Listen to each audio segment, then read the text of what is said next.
शिल्पा महल के बाहर बगीचे में गड्ढा खोद रही होती है और यह सब कुछ उसकी जेठानी अपने कमरे की बालकनी से देख गुस्से में शिल्पा के पास जाती है।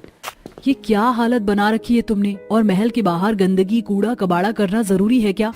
दीदी ऐसा क्यों बोल रही हो? मैं कोई गंदगी थोड़ी ना कर रही हूँ। हमारे महल जैसे घर के सामने गार्डन एरिया है, पर यहाँ एक भी फूल और सब्जी के पौधे नहीं थे। मैं तो बस यहाँ फूल और सब्जी उगा रही हूँ। और वैसे भी मुझे सब्जी और फूलों से बात करना बहुत पसंद है। मैं अपने मायके में भी अक्सर खाली समय में सब्जी और फूलों की खेती ही करती थी। शिल्पा की बातें सुनकर अनीता का मुंह बन जाता है और वो महल में जाती है और अपनी सास से अपनी देवरानी की शिकायत करती है। माँ जी, मैंने तो आपसे पहले ही कहा था इस गंवार को इस घर की बहू मत बनाओ। देखो तो जरा एक बार अपनी उस गंवार छोटी बहू को, महल के बाहर गार्डन में कैसे गंदगी कर रही है। भाभी, मेरी शिल्पा के बारे में ऐसा मत बोलो, वो बस सब्जी और फूल ही तो उगा रही है। हाँ बहू, विशाल बिल्कुल ठीक कह रहा है। और वैसे हमारे गार्डन में एक भी फूल का पौधा नहीं है।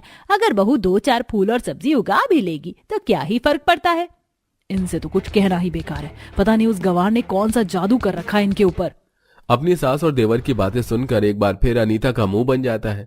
अब इसी तरह कुछ दिन बीत जाते हैं और धीरे धीरे शिल्पा के द्वारा उगाए गए सब्जी और फूल उगना शुरू हो जाते हैं और ये देखकर शिल्पा बहुत खुश होती है। तुम कितनी जल्दी उग गए। बहुत जल्द तुम सब्जियां दोगे और तुम खुशबूदार फूल। फिर महल के बाहर ये रंग बिरंगी फूल और सब्जियां हमारे इस महल की शान और शौकत को बढ़ाएंगी। इस तरह शिल्पा अपने खाली समय में अपने पेड़ पौधों को पानी देती, खाद देती और उनसे काफी समय तक बातें करती। और ये सब देखकर अनीता अंदर ही अंदर उससे जलती है। इसी तरह कुछ दिन बीत जाते हैं और एक दिन, क्या यार अनीता, तुमने पूरी अलमारी इन खराब फटे पुराने कपड़ों से भर रखी है, इन्हें खाली क्यों नहीं करती? अरे आप फिक्र मत करो, आज बर्तन वाली आ रही है, मैं उसी को ये सारे कपड़े दूंगी, इसीलिए रखे हैं। इतना बोलकर अनीता अलमारी के सारे फटे पुराने कपड़े लेकर महल के बाहर जा रही होती है, पर तभी शिल्पा की नजर अपनी जेठानी के हाथों में रखे कपड़ों पर पड़ती है। माँ जी देखिए ना, जेठानी जी इतने सारे कपड़े उस बर्तन वाली को देने के लिए जा रही हैं। हाँ तो क्या हो गया, तुम्हारे कपड़े थोड़ी ना दे रही हूँ, और ये काम के नहीं है। कैसे काम की नहीं है माँ जी? देखिए कितने हल्के फटे हुए ये कपड़े, और बहुत से कपड़े तो देखकर ऐसा लग रहा है कि एक से दूसरी बार पहने भी नहीं हुए। मुझे तो सिलाई का काम आता है दीदी, आप ये कपड़े मुझे दे दो। जो नहीं फटे हैं मैं वो कपड़े गरीबों को दे दूंगी, और जो फटे हैं उनको सिलकर जरूरतमंदों को। बहू, तेरी इन्हीं सोच विचार की वजह से तू मुझे पसंद आई थी। मैंने अपनी जिंदगी का बिल्कुल सही फैसला लिया तुझे अपने इस महल की बहू बनाकर। इतना बोलकर शिल्पा अपनी जेठानी के हाथ से वो सारे कपड़े ले लेती है और कमरे में बैठकर सिलाई करती है। समय यूं ही गुजरता है और एक दिन जब शिल्पा अपनी सब्जियों के पौधे और फूलों की सिंचाई कर रही होती है तो वहां उनकी एक पड़ोसन आती है, जो शिल्पा की ऐसी हालत देखकर उसका मजाक बनाते हुए अनीता से कहती है, अनीता बहू, तेरी इस नई नौकरानी की शक्ल तेरी देवरानी से कितनी मिलती है, और तुमने अपने महल के नौकरों को कुछ ज्यादा ही सर पर नहीं चढ़ा रखा है। माना कि तुम्हारे नौकर तुम्हारे इस महल में रहते, पर नौकरों को इतना सोना देना ठीक नहीं। आंटी जी, हमारे कपड़े और चेहरे पर थोड़ी सी मिट्टी क्या लग गई? आपने तो हमें नौकर ही बना दिया। हम नौकर नहीं, इस घर की छोटी बहू हैं, और यहाँ हम अपनी सब्जी और फूलों को पानी ही तो दे रहे हैं। चुप करो तुम।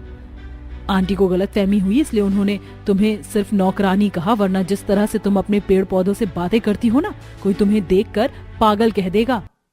बहू, तुम्हारी जेठानी बिल्कुल सही कह रही है। अपनी इज्जत का ना सही, पर एक बार अपने महल को देख लो और थोड़ी बहू वाले गुड़ ले आओ अपने अंदर। वैसे बड़ी बहू, तुम्हारी सास कहाँ है? जरा उनको बुलाना। मैं यहाँ तुम्हें इनविटेशन कार्ड देने के लिए आई हूँ। मोहल्ले में एक पार्टी रखी जा रही है और कपड़ों का थीम है यूनिक ड्रेस। इस पार्टी में हर तरह के कपड़े पहनकर आ सकती हो तुम, जैसे एक्ट्रेस पहनती है, पर कुछ डिफरेंट यूनिक होने चाहिए। इनविटेशन कार्ड देखकर अनीता बहुत खुश होती है और रात को अपने पति को बताती है। अपने मोहल्ले में एक थीम पार्टी रखी गई है, जहां सभी को अलग अलग तरह की ड्रेस पहनकर जानी है, बिल्कुल एक्ट्रेस की तरह। जैसे एक्ट्रेस अवार्ड फंक्शन में जाती है यूनिक ड्रेस में, मैं तो अपनी ड्रेस बाहर से मंगवाऊंगी, और आप देखना इस पार्टी में हर जगह मैं ही छाऊंगी, और मेरे सामने हर कोई चाय कम पानी ज्यादा लगेगा। अरे मेरी माँ, बातों को घुमा क्यों रही हो? सीधा सीधा बोलती क्यों नहीं हो कि तुम्हें पैसे चाहिए? हाँ तो अब आपसे भी पैसे मांगने की जरूरत पड़ेगी मुझे? आपको तो बिना बोले मेरी बात समझ जानी चाहिए। अच्छा ठीक है, ले लेना। अब अनीता बिना देरी करे अपने पति से पैसे लेकर शहर के एक बहुत बड़े डिजाइनर को अपनी ड्रेस का ऑर्डर दे देती है। तो वहीं शिल्पा अपने कमरे में बैठकर अपनी ड्रेस बना रही होती है। यार शिल्पा, तुम क्या करती हो? सारी रात तुम्हारी सिलाई मशीन की वजह से मैं सो नहीं पाता। पिछले 3 दिनों से तुम रात भर जागकर बस सिलाई करती जा रही हो। विशाल जी, मोहल्ले में एक थीम पार्टी रखी गई है और मैं नहीं चाहती कि मैं बाहर से कपड़े लूं। जब मुझे खुद को कपड़े सिलना आता है तो अब आप सो जाओ, मैं कल सुबह आगे का काम करूंगी। इतना बोलकर शिल्पा सिलाई करनी बंद कर देती है और अगली सुबह एक बार फिर से अपनी सब्जी और फूलों के पौधों के पास जाती है और उससे बातें करती है। तुम्हें पता है, पिछले 3 दिनों से मैं अपनी एक ड्रेस बना रही हूँ जिसे तैयार होने में अब भी 10 दिन लगेंगे, पर तुम देखना जब मेरी वो ड्रेस बनकर तैयार होगी तो सब हैरान हो जाएंगे। अच्छा, अभी मैं चलती हूँ, मुझे अपनी ड्रेस बनानी है। सब्जी और फूलों के पौधों से बात करके शिल्पा एक बार फिर से घर में जाती है और अपनी ड्रेस बनाने लगती है। देखते ही देखते 15 दिन बीत जाते हैं और एक दिन शिल्पा अपनी ड्रेस अपनी सास को दिखाती है। माँ जी, ये देखिए मेरा फिश कट गाउन। अरे वाह बहू, ये तो बहुत सुंदर गाउन है। 1 मिनट माँ जी, मैंने आपके लिए भी बनाया है। ये देखिए, ये है आपकी 90 की दशक की साड़ी, जैसे हीरोइन पहना करती थी। बहू, मानना पड़ेगा तुझे, कुछ तो बात है तेरे में, पर मुझे इसकी जरूरत नहीं थी। मेरे पास तो बहुत सारे कपड़े रखे, मैं उन्हीं में से कुछ पहन लेती। माँ जी, ये ड्रेस थीम पार्टी की है, तो आप रखी हुई चीज कैसे पहन लेती? आप पार्टी में यही पहनना। शिल्पा अपनी सास को अपनी ड्रेस दिखाकर बहुत खुश होती है, पर तभी वहां अनीता की ड्रेस आती है और उसकी ड्रेस शिल्पा की ड्रेस के सामने कुछ नहीं होती और वो शिल्पा से और ज्यादा नफरत करने लगती है। ऐसे ही एक रात जब पूरा परिवार सो रहा होता है तो अनीता अपने हाथों में इंक का डिब्बा लेकर जाती है और वो इंक शिल्पा की ड्रेस पर गिरा देती है। बहुत बन रही थी ना, अब परसों ही पार्टी है, मैं भी देखती हूँ ये पार्टी में क्या पहन कर आती है। मेरे होते हुए लोगों का ध्यान इसकी ड्रेस पर जाए, मुझे बर्दाश्त नहीं है। अनीता शिल्पा की ड्रेस खराब करके सोने के लिए चली जाती है। अगली सुबह जब शिल्पा अपनी ड्रेस देखती है तो वो रोने लगती है और रोते हुए सारी बात अपनी उगी हुई सब्जियों और फूलों को बताती है। अब तुम ही बताओ, मैं अपनी उस ड्रेस को कैसे ठीक करूं? मेरे पास तो समय भी नहीं है। कल ही पार्टी में, कल पार्टी में क्या पहनूंगी? काश कि तुम बोल पाते। शिल्पा की बात सुनकर जादुई गाजर की सब्जी हिलने लगती है और उसमें से एक तेज रोशनी निकलती है, जिसके बाद उस गाजर के हाथ पैर हो जाते हैं और वो कूदते हुए शिल्पा से कहता है, शिल्पा, मैं सुन सकता हूँ और मैं एक जादुई सब्जी हूँ। याद है तुम्हें, कुछ दिन पहले तुम्हारे महल के बाहर एक माली आया था और उसने तुम्हें एक सूखा सब्जी का पौधा दिया था। वो सब्जी मैं ही हूँ और तुमने उस गरीब माली की मदद करने के लिए उससे मुझे ले लिया, बिना ये सोचे कि तुम्हारा कितना नुकसान होगा। तुमने मेरा इतना ख्याल रखा कि मैं फिर से जिंदा हो गया, इसलिए अब तुम फिक्र मत करो। जैसे तुमने मुझे जीवित किया है, वैसे ही मैं तुम्हें एक ऐसी ड्रेस दूंगा जिसे देखकर सबके होश उड़ जाएंगे। इतना बोलकर एक बार फिर उस जादुई गाजर में से तेज रोशनी निकलती है और शिल्पा के सामने सब्जी की बनी हुई एक बहुत ही प्यारी सी गाउन आ जाती है। ये गाउन तो सच में बहुत सुंदर है। अगर मैं इसे पार्टी में पहनकर जाऊंगी तो सबकी नजरें सिर्फ मुझ पर होंगी। शुक्रिया मेरी नन्ही जादुई सब्जी। जादुई सब्जी की मदद से शिल्पा को एक सब्जी का गाउन मिल जाता है और पूरा परिवार तैयार होकर अपने महल से पार्टी में जाता है और शिल्पा सबसे लास्ट में आती है। और जब पार्टी में सब शिल्पा की ड्रेस देखते हैं तो सब उसकी ड्रेस की खूब तारीफ करते हैं और ये सब देखकर अनीता और जल जाती है। मैं चाहे कुछ भी कर लूं, पर तारीफ यही बटोर ले जाती है। शिल्पा की ड्रेस देखकर जहां अनीता उससे जलती है तो वहीं सब उससे उसकी ड्रेस के बारे में पूछते हैं। अरे वाह शिल्पा बहू, तेरी ये सब्जियों की ड्रेस कितनी अच्छी और यूनिक है। वाकई में तू बहुत टैलेंटेड है। मेरी बहू है ही इतनी होनहार, मुझे इस पर नाज है। इस तरह सब पूरी पार्टी में शिल्पा की सब्जियों की ड्रेस के बारे में बात करते हैं और उसकी फोटोज लेकर सोशल मीडिया पर पोस्ट करते हैं और देखते ही देखते वो शिल्पा पार्टी की आन बान और शान बनकर सबकी वाहवाही बटोरती है और अनीता मुंह बनाकर वहां से चली जाती है। जेठानी जी, इतनी आलीशान रसोई है और इसे मैं पूरा देख चुकी हूँ, पर मुझे कहीं भी ताजी सब्जी नजर नहीं आई। अरे शीला, ताजी सब्जी बाहर थोड़ी ना रखी रहेगी, फ्रिज में देखो, फ्रिज में हैं सब्जियां। तारा के कहने पर शीला फ्रिज से सब्जी निकालती है और पैकेट में सब्जियां देख अपनी जेठानी से बोलती है, दीदी ये तो मुझे कहीं से भी ताजी सब्जी नहीं लग रही है। शीला, यहाँ पर ऐसे ही ताजी सब्जियां मिलती हैं। तुम गांव से आई हो ना, तुम्हें नहीं पता ताजी और बासी सब्जियों के बीच का फर्क। अच्छा, अब तुम आराम से सब्जी काट के खाना बनाओ, मैं आलिशान महल के आलिशान बगीचे में बैठी हूँ। अच्छा दीदी, जाते हुए मुझे सब्जी काटने के लिए हंसू दे दीजिए। हंसू? ये क्या होता है? यहाँ पर चाकू रखा है, उसी से सब्जी काटो। पर मुझे चाकू से सब्जी काटना नहीं आता। क्या मजाक कर रही हो तुम? गांव के लोग क्या हाथ से सब्जियां काटा करते थे? अब अपना गंवारपन छोड़ो और चाकू से भी सब्जी काटने की कोशिश करो, जल्दी सीख जाओगी। तारा अपने गांव की देवरानी का मजाक बनाकर वहां से चली जाती है और शीला जैसे तैसे सब्जी बनाकर बाहर आती है और वो देखती है कि बाहर इतना बड़ा गार्डन है पर कहीं भी सब्जियां नहीं है, सिर्फ पेड़ पौधे हैं। ये देख शीला को अपने गांव की याद आती है जहां वो अपने हाथों से पेड़ पौधों को पानी दिया करती थी।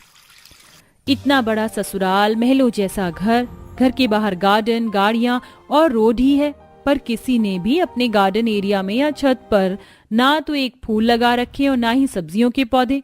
काश कि यहाँ पर भी मैं अपनी सब्जियों की खेती कर पाती। शीला को न सिर्फ ससुराल में बासी सब्जियां मिलती हैं बल्कि उसे गंवार होने का ताना भी मिलता है। अब इसी तरह कुछ दिन बीत जाते हैं और एक दिन, माँ भाभी ये लो मैं सब्जी ले आया हूँ, पर कल से आप लोग खुद मॉल से सब्जी लेकर आना, मैं बहुत थक जाता हूँ। हाँ हाँ ठीक है, कौन सा हम तुझे रोज रोज सब्जी लाने के लिए कहते हैं। वो तो अपने घर में सबको ताजी सब्जी खाने की आदत है, इसलिए रोज रोज मॉल जाकर सब्जी लाना पड़ता है। और आज जा नहीं पाए थे इसलिए तुझे बोल दिया। क्या ये सब्जियां मॉल से आई हैं और ये ताजी हैं? पर मुझे तो ये बिल्कुल भी ताजी नहीं लग रही हैं। तुम जैसी गंवार को अब ताजी और बासी सब्जियों में फर्क कैसे पता चलेगा? शुरू से गांव में जो रही हो, तुम्हें तो हर चीज खुला रखकर खाने की आदत है, चाहे उसमें कीड़े मच्छर पड़े या सांप बिच्छू पैदा हो जाए। पर यहाँ पर सारी सब्जियां पैक मिलती हैं और उन सभी पर एक्सपायरी डेट भी लिखी रहती है। अगर थोड़ा बहुत पढ़ना आता है तो पढ़ लो। तारा की बातें सुनकर शीला को बहुत बुरा लगता है और वो चुपचाप अंदर चली जाती है। ऐसे ही कुछ दिन बीत जाते हैं और एक दिन जब घर में पोछा लगाने के लिए शीला को पोछा नहीं मिलता तो वो अपने पुराने कपड़े से पोछा लगाने लगती है, जिसे देख एक बार फिर अर्चना और तारा उस पर तंज कसने लगते हैं। अरे बहू, हमने घर में मॉप क्यों रखा हुआ है? इस महल जैसे घर में तू कब तक हाथों से पोछा लगाती रहेगी? और ये तो पोछा भी नहीं है, ये किसका पुराना कपड़ा उठाकर घर में ले आई? माँ जी गलती करी हमने जो गांव जाकर इसकी शादी नितिन देवर से करवा दी। हमने इसका सिर्फ रंग रूप देखा और ये भूल गए कि गांव की लड़कियां कितनी गंवार होती हैं। मैं गंवार नहीं हूँ, सरपंच की बेटी हूँ, पढ़ी लिखी हूँ, और हमारा घर गांव में सबसे अच्छा था। अगर गंवार ना होती तो गंवारों जैसी हरकत ना करती। और गांव में कितने ही पक्के घर क्यों ना बन जाए, पर गांव के लोग गंवार ही रहते हैं। हमेशा की तरह आज एक बार फिर तारा और अर्चना शीला का मजाक बनाती हैं और वहां से चली जाती हैं। अब इसी तरह कुछ दिन बीत जाते हैं और एक दिन, बहू आज तू भी हमारे साथ मॉल चल सब्जियां लेने। तू जब से यहाँ आई है घर में ही रहती है, बाहर जाएगी तो कुछ सीखेगी, क्योंकि मैं नहीं चाहती बाहर के लोग जब हमारे महल जैसे घर में आए तो वो तेरी इस गंवार हरकतों से परेशान हो जाए और हमारा मजाक बनाए। सही कहा माँ जी, क्या पता मॉल की सब्जियां देखकर तुम्हें भी पता चल जाए कि मॉल से ज्यादा ताजी सब्जी और कहीं नहीं मिलेगी। तारा और अर्चना के कहने पर शीला उनके साथ मॉल जाती है, जहां वो सब्जियां और उनके रेट देखकर हैरान हो जाती है।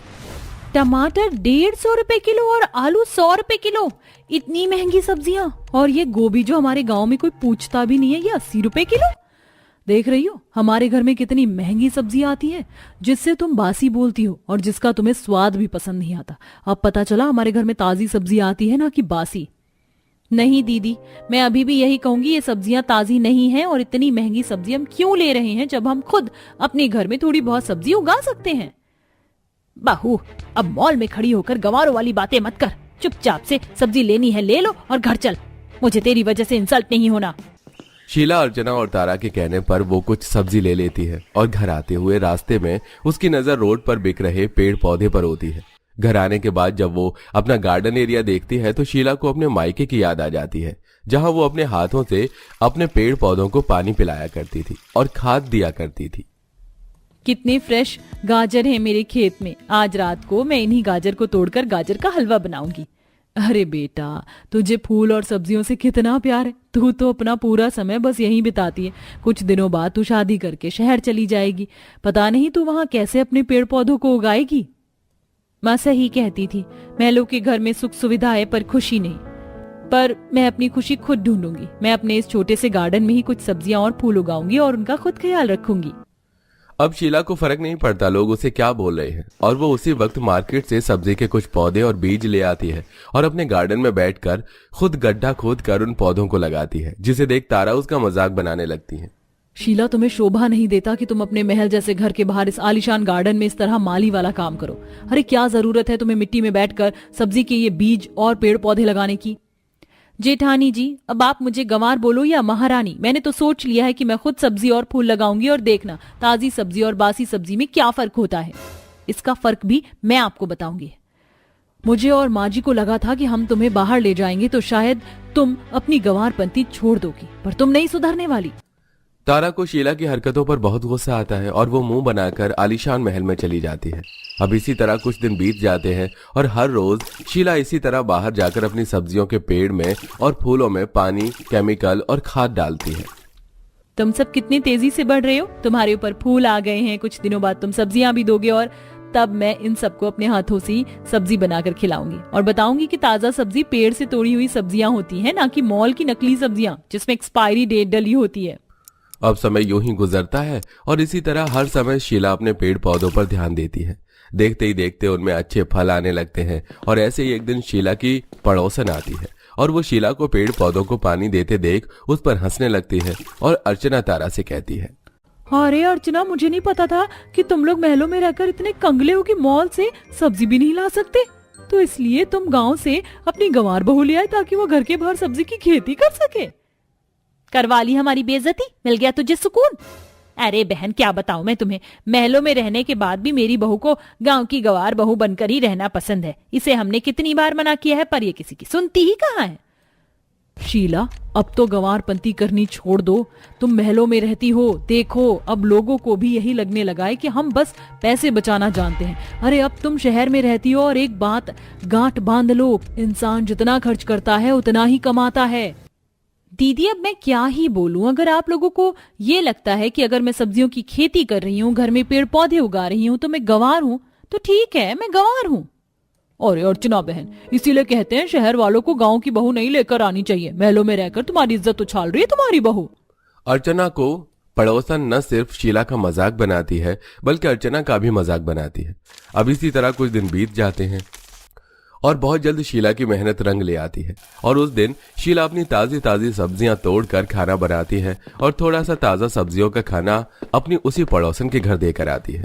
वहीं जब सभी लोग शीला के हाथों का खाना खाते हैं तो आज उन्हें खाने का टेस्ट अलग ही लगता है। अरे वाह शीला, आज तुमने कोई दूसरे मसाले यूज करे हैं क्या? खाने का स्वाद तो बहुत अच्छा है। मैंने खाने में मसाले वही डाले हैं, बस सब्जियां बदल दी। आज मैंने आपकी मॉल की महंगी सब्जी के बदले अपने आलीशान गार्डन में उगाई फ्रेश सब्जी तोड़कर बनाई है। क्या सच में? ये जो तुमने बाहर गार्डन में सब्जियां उगाई हैं, उसी से बनी हुई है डिशेस? अरे शीला बहू, तूने सब्जी तो बहुत अच्छी बनाई है। कैसे बनाई है सब्जी? मुझे तो अपनी माँ के खाने की याद आ गई। याद तो आएगी ही आंटी जी, आज बहुत दिनों बाद जो आपने ताजी सब्जी खाई है। सही कहा बहू ने, तूने मॉल में जो सब्जियां मिलती है वो नकली होती है, जो कि इंजेक्शन और केमिकल से बनाई जाती है, इसलिए उनमें एक्सपायरी डेट भी लिखी रहती है। पर जो खुद पेड़ से तोड़ी जाए सब्जी, उसकी क्या ही एक्सपायर डेट होगी। गंवार तू नहीं, गंवार तो हम शहरी लोग हैं। हाँ बहू, तूने तो मेरी आंखें खोल दी। अब मैं भी अपने घर के बाहर सब्जियों को लगाऊंगी और ताजी सब्जियां तोड़कर खाऊंगी। उस दिन के बाद फिर कभी कोई शीला को गंवार नहीं बोलता और न सिर्फ शीला के परिवार वाले बल्कि पड़ोस के लोग भी अब अपने घर के बाहर सब्जियां उगानी शुरू कर देते हैं।